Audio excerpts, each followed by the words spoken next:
आपने घर खरीदा और पोजेशन लेते वक्त आपको ऐसा लग रहा है कि जो बिल्डर ने आपको एरिया कहा था ये घर उतने एरिया का नहीं है। अब आप क्या कर सकते हैं? दरअसल एक सर्कुलर महारेरा ने कुछ साल पहले निकाला था। वो सर्कुलर क्लियरली कहता है कि जब एक होम बायर घर लेता है तो अग्रीमेंट जो होता है बिल्डर के बीच में और होम बायर के बीच में, उसमें एक एरिया, कारपेट एरिया स्पेसिफाई करना ज़रूरी है। अब जब आप घर लेने जा रहे हैं, खत्म कर चुके हैं सब कुछ, पेमेंट वेमेंट पोजेशन लेने जा रहे हैं, तो उस वक्त भी बिल्डर को आपको ये बताना ज़रूरी है कि ये एरिया कितना है, क्योंकि अब उसको ओसी मिल चुकी है, उसने कंस्ट्रक्शन कर दिया है। और आपको ये पता चलता है कि भैया जगह कम दे रहा है बिल्डर, जो कारपेट एरिया उसने हमें प्रॉमिस किया था उसकी जगह पे अब कम कारपेट एरिया मिल रहा है या फिर ज़्यादा एरिया हो गया है, तो क्या होगा?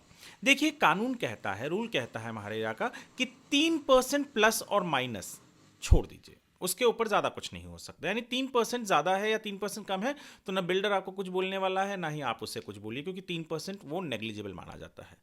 पर 3% से कम है तो बिल्डर आपको पैसे लौटाएगा और प्लस इंटरेस्ट के साथ लौटाएगा, जो भी डिफरेंस होगा वो।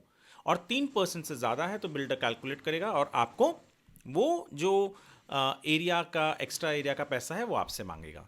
पर ये बहुत ज़्यादा एरिया हो गया या बहुत कम एरिया हो गया तो आप के पास प्रावधान है कि आप महारेरा में अप्रोच करें, क्योंकि आपको जो प्रॉमिस किया गया था अग्रीमेंट में वो आपको नहीं मिल रहा है। बहुत ज़्यादा एरिया का डिफरेंस आ गया, जो आपको लगता है कि भैया नहीं, इतना तो हमने सोचा भी नहीं था कि इतना छोटा घर होगा या इतना ज़्यादा बड़ा घर होगा, क्योंकि बड़ा घर यानी ईएमआई ज़्यादा, छोटा घर फिर भी ईएमआई ज़्यादा भरना पड़ रहा है क्योंकि लोन ले चुके हैं। तो एक होम बायर के जो सोच होती है उसके परे अगर कुछ हो जाए तो होम बायर के पास हमेशा ये प्रावधान है कि वो न्याय मांगे।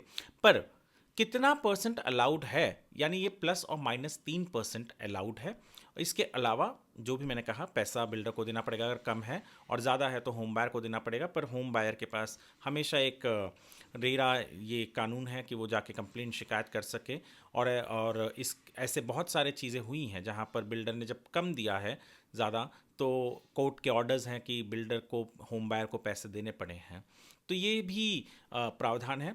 तो आज हमने आपको बताया कि एरिया क्यों मायने रखता है और कारपेट एरिया क्यों आपके एग्रीमेंट में लिखित होना ज़रूरी है। हो सके तो हमारे चैनल स्क्वायर फिट इंडिया को ज़रूर फॉलो करें।